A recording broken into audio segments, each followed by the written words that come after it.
नमस्कार मंडळी. हे बघा, हे तेजस्वी मन इग्नायटेड माइंड्स हे डॉक्टर APJ अब्दुल कलाम यांचं पुस्तक आहे. तर मी वाचतो आहे सध्या. आता शेवटचा चॅप्टर राहिलेला आहे. पुस्तक खूप छान आहे.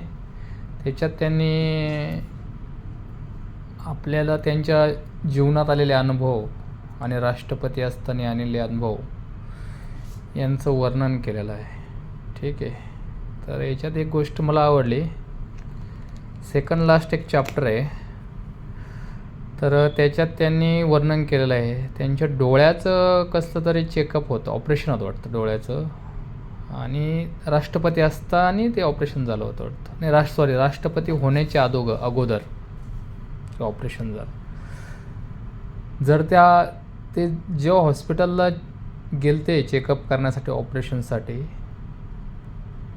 त्यावेळेस त्यांनी त्यांची आयडेंटिटी म्हणजे सांगितली नाही की मी शास्त्रज्ञ असं तसं. ओके.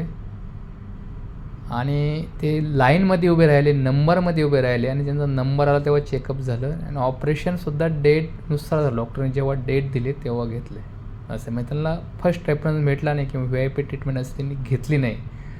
आणि जेव्हा ते ट्रीटमेंट झाली, ऑपरेशन झालं, ऑपरेशन झाल्यानंतर ते घरी गेले आणि नंतर त्यांना काहीतरी बिल लागत होते गव्हर्मेंटला सबमिट करण्यासाठी. तेव्हा त्यांचे जे ऑफिसचे माणसं आले तेव्हा त्यांना कळालं त्या हॉस्पिटलला, अरे आपले ते एक महान व्यक्ती ट्रीटमेंट घेऊन गेलेले.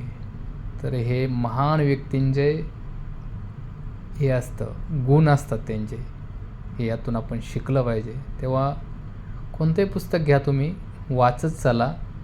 आणि एक पुस्तक तुम्ही एकदा नाही वाचा, कमीत कमी 2दा वाचा. आणि तुम्हाला जे जे पॉईंट आवडले ते अंडरलाईन करा आणि त्याच्यावर मनन करा. बाय.